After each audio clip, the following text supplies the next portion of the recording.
Hello friends, ગાંઠિયાનો સ્વાદ તેની સાથે મળતી ચટણી અને સંભારા વગર અધૂરો છે.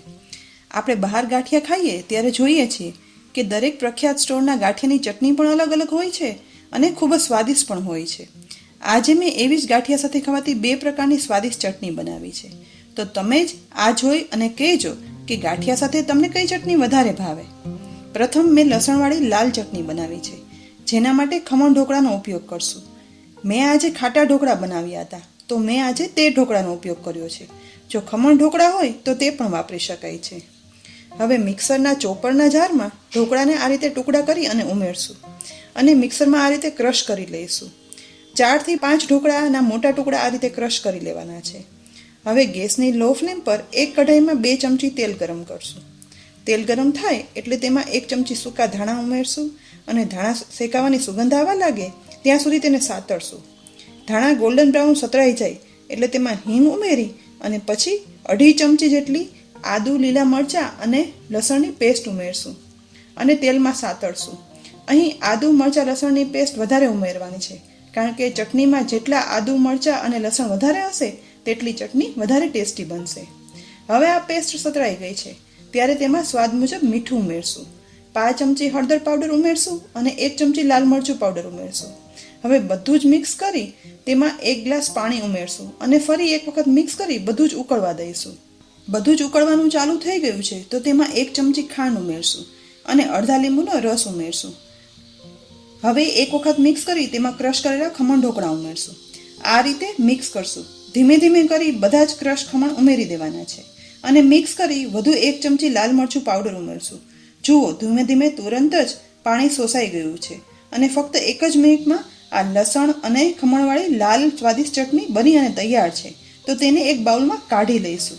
ઘણી જગ્યાએ ગાંઠિયા સાથે આવી લાલ તીખી અને ખમણ ઢોકળાવાળી લસણની ચટણી મળે છે. હવે આપણે બીજી રીતથી તીખી, ખાટી અને ગળી લીલી ચટણી બનાવીશું. જેના માટે અડધી વાટકી એટલે કે 50 ગ્રામ જેટલા ચોખાના પૌવા લઈશું. હવે આ પૌવામાં જોઈતું પૂરતું પાણી ઉમેરી અને પૌવાને પલાળીશું. ચમચીની મદદથી આ પાણી પૌવામાં એબ્સોર્બ થવા દઈશું અને વધારાનું પાણી છે તે કાઢી લઈશું. જુઓ, પૌવા હવે પલળી ગયા છે. તો હવે ગેસની લો ફ્લેમ પર કઢાઈમાં 2 ચમચી તેલ ગરમ કરી અને તેમાં અડધી ચમચી આખા ધાણા ઉમેરશું અને અડધી ચમચી વરિયાળી ઉમેરશું અને બંને તેલમાં ગરમ થવા દઈશું. ધાણા અને વરિયાળી વઘારમાં ઉમેરવાથી ચટણીમાં ખૂબ જ સરસ સુગંધ અને સ્વાદ આવે છે. માટે જ બહાર મળતી ચટણી ઘરમાં બનેલી ચટણી કરતાં વધારે સ્વાદિષ્ટ લાગે છે. હવે વઘારની સરસ સુગંધ આવવા લાગી છે તો હવે તેમાં 3 ચમચી જેટલી આદુ, લીલા મરચાં અને લસણની પેસ્ટ ઉમેરશું અને એક વખત વઘારમાં મિક્સ કરી સાતળશું. તેમાં સ્વાદ મુજબ મીઠું ઉમેરશું. આ ચટણી સ્વાદમાં વધારે ગળી હોય છે, માટે 3 ચમચી જેટલી ખાંડ ઉમેરશું. હવે ચટણી લીલા કલરની બને તે માટે 50 ગ્રામ કોથમીરને મિક્સરમાં ઉમેરી તેમાં પાણી ઉમેરી અને પીસી છે. તો આ કોથમીરની ગ્રીન પેસ્ટ ઉમેરી દઈશું. બજારમાં ગાંઠિયા સાથે મળતી ગ્રીન ચટણીમાં લીલો કલર દેખાડવા માટે ગ્રીન ફૂડ કલર ઉમેરતા હોય છે, પરંતુ અહીં મેં કોથમીરની પેસ્ટ વડે ગ્રીન કલર આપ્યો છે. સાથે જ તેમાં તુરંત જ અડધા લીંબુનો રસ ઉમેરશું, જેથી કોથમીરનો લીલો કલર સરસ જળવાઈ રહે. અને હવે પલાળેલા ચોખાના પૌવા પણ ઉમેરી દઈશું અને આ રીતે મેશ કરતા જઈ અને મિક્સ કરશું. અહીં કોથમીરની પેસ્ટમાં જોઈતું પૂરતું પાણી ઉમેરેલું જ હતું, માટે મેં અલગથી પાણી નથી ઉમેર્યું. હવે ફક્ત અડધી મિનિટમાં જ આ લીલી ચટણી જે ખાટા, ખારા, તીખા અને વધુ ગળાશવાળા સ્વાદની છે તે બની અને તૈયાર થઈ ગઈ છે. હવે જુઓ, આ રીતે લસણ અને ખમણ ઢોકળામાંથી બનતી ટેસ્ટી તીખી લાલ ચટણી અને ચોખાના પૌવામાંથી બનતી ગળાશવાળી લીલી ચટણી બની અને તૈયાર છે. આ બંને ચટણીનો અલગ અલગ સ્વાદ તે તેની ખાસિયત છે અને ગાંઠિયા સાથે તો આ બંને ચટણી ખાઈએ તો તે ગાંઠિયાનો સ્વાદ બમણો કરી નાખે છે.